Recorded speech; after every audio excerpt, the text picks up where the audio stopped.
Hello, I'm Jim Morningstar, Director of Transformations, and your guide through this 8-session advanced practicum and apprenticeship in community building.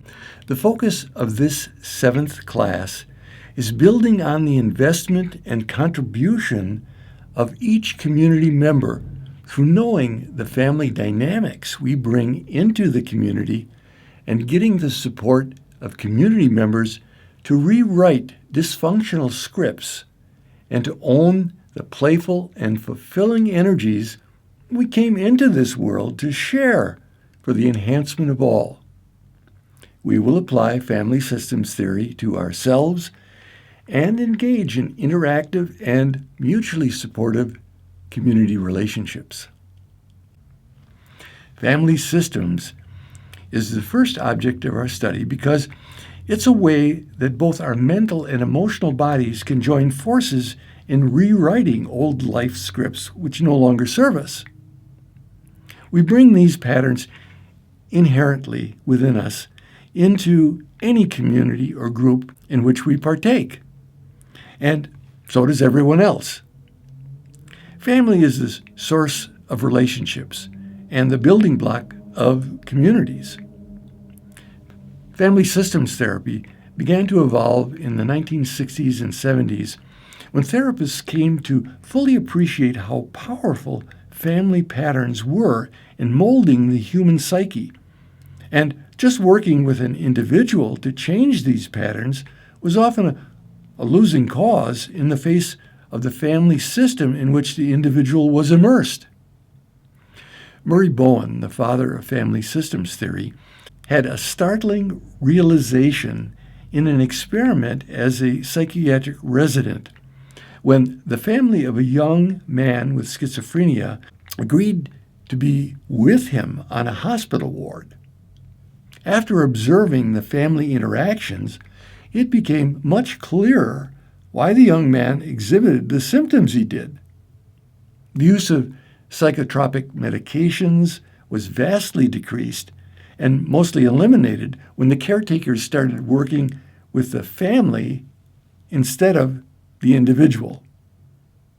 After years of successful treatment in outpatient settings, they came up with 3 particularly dysfunctional patterns that they traced as generating psychological pathology. The first is the conflictual family. The parents in this family setting are always in a power struggle, sometimes involving physical violence, but always emotional. A child in this setting is always divided, even if eventually choosing or being assigned sides. The conflict is internalized and the psyche is split. I characterize it as mother talks in one ear and father in the other, and whatever is unresolved between them becomes an institutionalized conflict within the child. These power struggles are not always overt, but that can make them all the more insidious. Typically, one sibling is cast in the role of one parent, and another is cast in the role of the other parent. The unresolved parental struggle is bequeathed to the children to act out on each other. Quite literally, I've seen families in which one child could not find a good thing to say about one parent, while a second sibling assigned blame in exactly the same way to the opposite parent. The second dysfunctional pattern is the overfunctioning, underfunctioning dynamic. Here, one parent takes on the role of the sick one, whose functioning seems to deteriorate, while their partner takes on more and more responsibility. Both roles have their secondary rewards, which eventually become primary. One gets compassion for, quotes, hanging in there in the face of one infirmity after another, be it physical or psychological. The other gets martyr points for taking up the slack to keep the family together. The children can be praised for helping out and sacrificing their childhood for the cause. Now, this is not to say that every illness is a psychological ploy, but families can slip into this dynamic that self-perpetuates to the detriment of all rather than finding ways to empower and promote the health of all. The third dysfunctional family pattern is the identified problem. In this dynamic, one of the family members takes the role of the problem. This is often a child who gets labeled as the bad apple. They're always in trouble and incurring the consternation, if not wrath, of the parents. They're actually embodying the unspoken conflict within or between others, usually the parents, who can avoid their underlying issues and pretend everything would be resolved if only that, quotes, black sheep would straighten out. Again, there are secondary rewards for all parties in the dynamic. Siblings might say, well, at least we don't get punished like so-and-so. But until the real issues are brought to light, all family members suffer. Being party to such family dynamics, or combinations thereof, bring challenges that can be stepping stones to character development, or issues can be compartmentalized and just deplete one's life energy imperceptibly.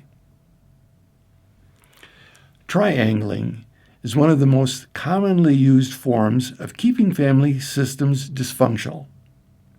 It is said that the triangle is one of the most durable physical forms. A relationship triangle can create one of the most long-lasting emotional forms of relationship stuckness. It starts with one party, A, having an emotional issue with another, B. Rather than going to B to work out the issue, A goes to C and downloads their emotional charge, asking C not to tell B what they related. This has the effect of dissipating some of A's emotional charge, but putting C in the position of holding emotional energy about B and coloring their relationship with them. It also prevents A from getting clear with B. B may feel emotional unclarity now with both A and C. As long as the secrets are kept, they are caught in a web of emotional unclarity. One vernacular expression for this is gossip. A continues to hold a position toward B, which may be a misperception, but we'll never find out or clear it. Now, C has A's influence on their perception of B, which will never be checked out because they're holding the secret. And even if C believes they are perfectly objective about A's judgment, it still puts a distance in their relationship with B. Even if A does eventually clear with B, C is still holding a charge with A for dumping their charge on them and potentially with mistrust for B. It is particularly insidious where alliances are formed by gossiping about or scapegoating a third party or even groups of people. It is pseudo-intimacy based on creating a common enemy. People feel a bonding without really knowing each other, but assuming closeness because of a mutual projection of qualities they have an aversion to accepting in themselves onto another person or persons they really do not know. This has become a way of life for many peoples and cultures in the world, which justifies wars and ancestral hostilities, keeping entire generations of people prisoners to their own prejudices. And it starts right in our own psyches, when we refuse to look in the mirror and project our fears onto others as a permanent fixture in our life. To make this more explicit, say that you are my friend, but you do something I feel hurt by. But rather than risking the vulnerability of telling you and perhaps getting more hurt, I tell a mutual friend of ours what a nasty person you are and not to trust you. There, I feel better in getting that off my chest and getting the support of a friend who agrees that doing what I assumed you did for the motive I imputed to you was nasty. I have created distance with you and triangled in a friend, which puts a wedge in our friend's relationship with you. Offices, churches, organizations, and all forms of communities can be breeding grounds for such alliances that shift from day to day or not, but keep genuine mutuality and growth stuck in emotional distance and mistrust. This dynamic has been in the human family for millennia. Anthropologists used it to reduce suspicion when trying to find out about a particular tribe. They would first find out who were that tribe's enemy. Then, in approaching that tribe, they would badmouth that tribe's enemy and be taken in as more trustworthy by having similar perceptions of who bad people were. Now, this may seem fairly obvious in such a glaring example, but less obvious in our own lives. In the basic relationship triangle, there is an alliance of two people who are emotionally closer on the inside, and a third party who is held more distant from the two. A mother and daughter may feel closer as they share their views about how insensitive men are, as dad reads the newspaper, somewhat oblivious to their needs for conversation. Each position in the triangle has its seeming advantages and disadvantages. The initiator of the triangle, the mother in this case, may feel safer in talking about her marital dissatisfaction and getting support for it with her daughter than her husband, who never seems to get it. The daughter may feel honored to be taken into her mother's confidence after having felt unsure of her mother's approval of her recent weight gain. And they both can feel closer by agreeing on their common perceptions of men not being socially sensitive while avoiding addressing issues of repressed hurts they carry about each other. The father can opt for the outside position as more comfortable than having to deal with any of his own feelings, but thereby misses out potentially getting to know his wife and daughter better than the baseball statistics. They all can perpetuate this emotional stuckness as, quotes, safer than dealing with the hot issues between them.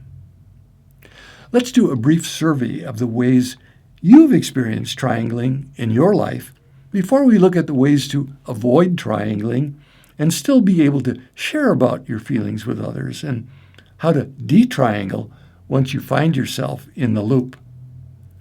Take Handout 1, Family Dynamics, Section 1, Triangling, and complete A.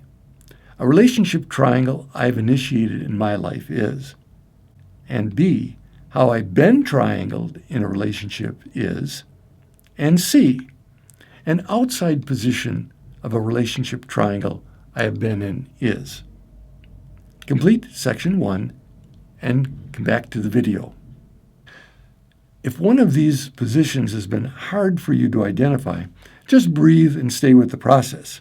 Sometimes they're very subtle or unspoken, but still going on inside you.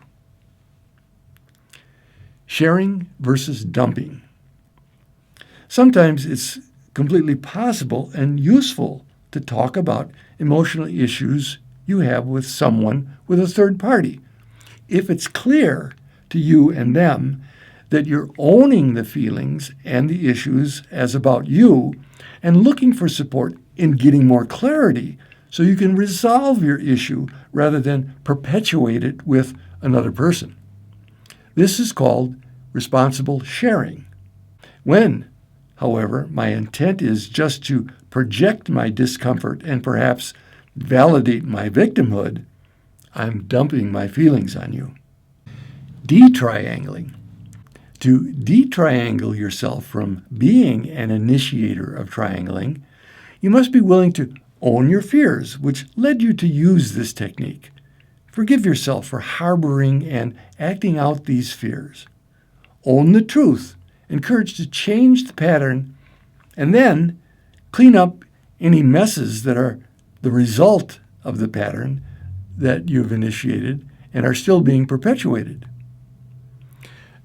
This may involve coming clean with the parties involved with a willingness to make reparations. If you are just self-deprecating about it, then you've not genuinely forgiven yourself, and you may be looking for pity or sympathy. True forgiveness brings you the gift of being straight with others, not putting yourself below or above them. To detriangle yourself from being triangled involves the same process of self-honesty about the fears which you use to justify accepting those secrets or judgments, forgiveness, and owning your truth and courage, as well as being straight with the parties involved as appropriate. To detriangle yourself from the outside position requires, again, honest self-reflection, owning the truth of what you really want, and taking the steps to self-disclose in appropriate ways to get it. There are many ways to avoid being triangled. The general rule of thumb is not to have conversations about people that you would not be willing to have in front of them. Let other people know that you're not comfortable in making judgments about or keeping secrets from others that are emotionally charged. You can also let others know that you have a different opinion about the party to whom they are referring and why that is so, by way of supplying them with information which they may not have been aware, but not as an invitation to argue about whose perceptions are right or wrong. If someone is genuinely asking for your input in order to remove issues, you are not bound to disclose this to the party being talked about. If, however, you've made your position very clear and an initiator persists in trying to triangle you in, you may resort to the blabbermouth technique.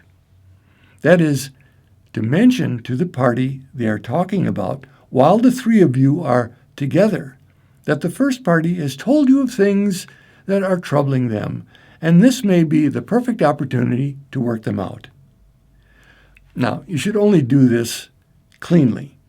If you're doing it with hostility to the initiator, it will come back to bite you.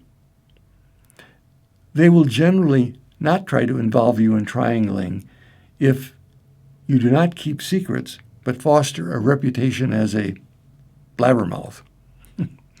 Now, take handout 1, and in section 2, detriangling, complete A.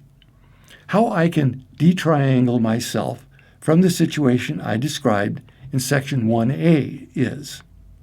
B. How I can detriangle myself from the situation I described in section 1B is. And C. How I can detriangle myself from the situation I described in section 1C is. Complete section 2 and come back to the video. A good rule of thumb in maintaining clean relationships is to keep them person to person rather than about others. Now, that does not mean you never include topics about others or events in the world, but you identify your opinions and feelings as yours, not as the way things are. Generally, to talk directly about your relationship with another person is quite vulnerable and thus avoided. But it is the pathway to true intimacy if done responsibly, without dumping or blaming. In family systems where topics have held a great charge that hasn't been resolved, an emotional cutoff happens in which parties cease to communicate to one another.